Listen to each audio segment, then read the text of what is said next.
तुमचं स्वागत आहे माझ्या YouTube चॅनलवर। आज आपण 28 साइज कटोरी ब्लाउजची पेपर कटिंग बघणार आहोत। पूर्ण उंची आहे 13। आधी पहिला आपण इथे अर्धा इंच अर्धा किंवा पाव इंच आय हुक साठी लाईन मारून घ्यायची आहे। पूर्ण उंची घ्यायची आहे। पूर्ण उंची आहे 13, 1.5 इंच वाढवून घेतलंय म्हणजे 14.5 घेतली आहे।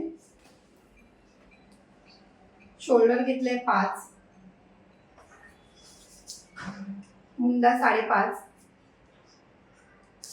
इकडून पण 5 इंचावर मार्किंग।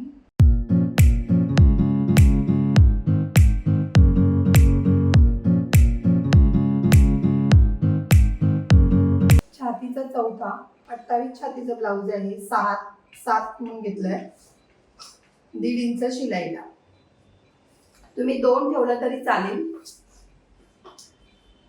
कमर घेर आहे 26, 6.5, 1.5 इंच शिलाईला। आपण इथे 1 इंचावर मार्किंग करून घ्यायची आहे।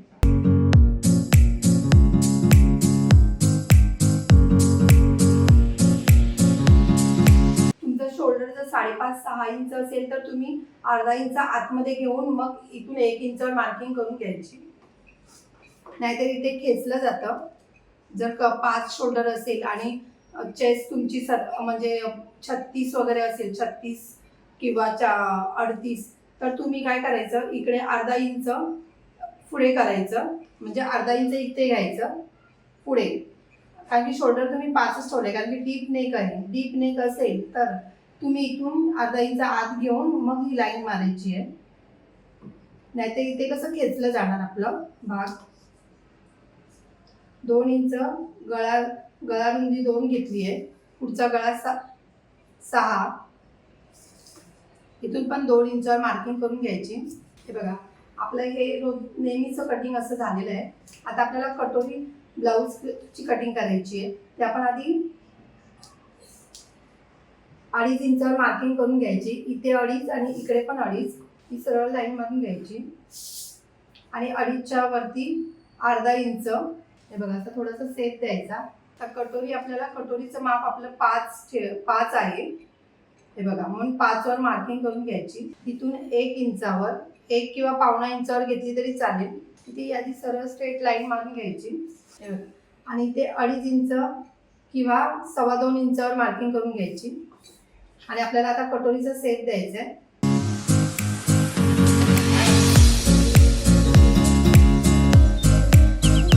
नॉर्मल आहे बघा कटोरीचा शेप कसा येतो। आता आपले हे कटिंग बघा व्यवस्थित झालं। आता इथून पाव इंचावर मार्किंग करायची, शोल्डर उतार द्यायचा कधी पण। आता हे कटिंग करून घ्यायचंय।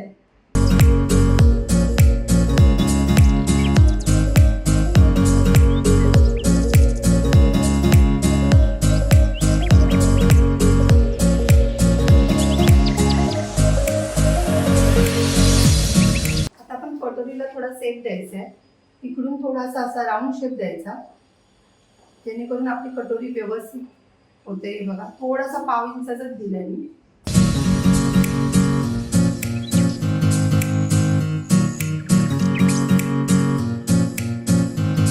हे बघा, आता ही कटोरी वाढवायची कशी ते मी दाखवणार।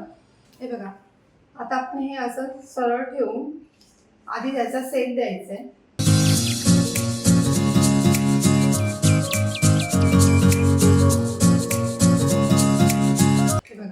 हा आपला सेट झालाय। तर इथून 1 इंच आणि इकडून पण 1 इंच मार्किंग करून घ्यायची।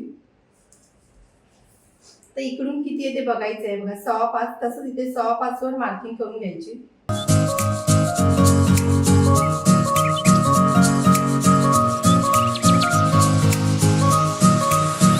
हे बघा, आता इकडून पाव इंच सोडायचं आहे आणि सेट द्यायचंय।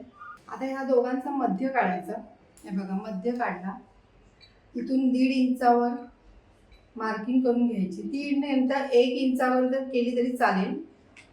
हे बघा, आणि मी पुढे तुम्हाला सांगणार आहे की जर हेवी साईज असेल तर कसं ह्याचं एक्स्ट्रा आपण कसं घ्यायचं ते।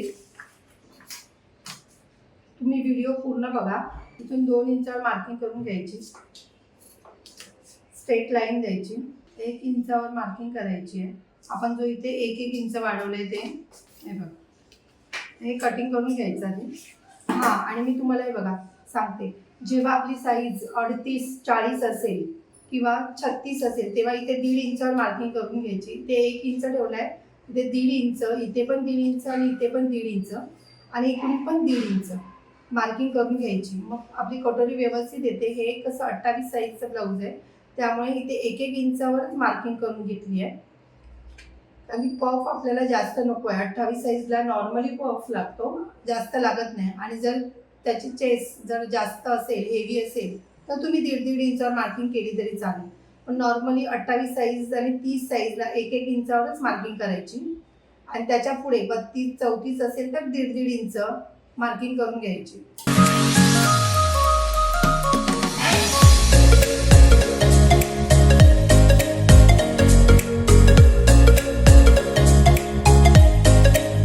बघा याचा पण आपला पफ व्यवस्थित येणार।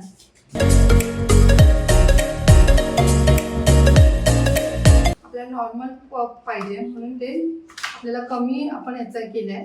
आता हे आपण आधी बघा चेक करायचं। हे बघा बरोबर येत आहे। हे बघा कुठे कमी जास्त नाही। जर शिवताना तुम्हाला जर कमी जास्त वाटलं तर तुम्ही इथून पहिलं कटिंग करून घ्यायचं, 1/2 इंच किंवा अर्धा इंच, त्याच्यानंतर कटोरी जॉईन करायची। ही साधी आणि सोपी पद्धत आहे। कटोरी पण व्यवस्थित बसते, पफ पण व्यवस्थित येतो आणि कुठे इथे चुन्या पण पडत नाही। आणि जर तुम्हाला वाटत असेल तर इथे तर तुम्ही इथून अर्धा इंच खाली पण घेऊन हे बघा असं घेऊन हे कटिंग केलं असं तरी काही प्रॉब्लेम येत नाही। पण दोन्ही साईडला मग कटिंग करायचं, पाठच्या भागाला पण आणि पुढच्या भागाला पण, तर मग आपल्या इथे रिंकल्स येत नाही, कटोरी पण व्यवस्थित बसते, इथे पण चुनी पडत नाही। आणि आपण हे इथे थोडंसं आपण जेव्हा अस्तरवर कटिंग करतो तेव्हा आपण इथे अर्धा किंवा 1/2 इंचचं मार्जिन द्यायचं आहे इथून कपड्यावर, जेणेकरून आपली कमी पडणार नाही, योगपट्टी आपली कमी नाही पडणार। 1/2 इंचच, कारण की आपण इथे वाढवलेलं आहे 1.25 इंच, तरी पण इथे पण जॉईंट येतो, इथे पण जॉईंट येतो, त्यासाठी इकडून 1/2 इंच एक्स्ट्रा मार्किंग घ्यायचं बघा। आणि ह्याच पद्धतीने तुम्ही जर 34-38 साईजचं कटिंग केलं, फक्त शोल्डरमध्ये फरक पडणार, शोल्डर आणि कटोरीमध्ये, बाकी तुम्ही उंची वगैरे जशी आहे तशीच घ्यायची आहे। जर तुम्हाला माझी व्हिडिओ आवडली असेल तर लाईक करा, कमेंट करा, शेअर करा, सबस्क्राईब करा आणि बेल आयकॉन ऑन करायला विसरू नका।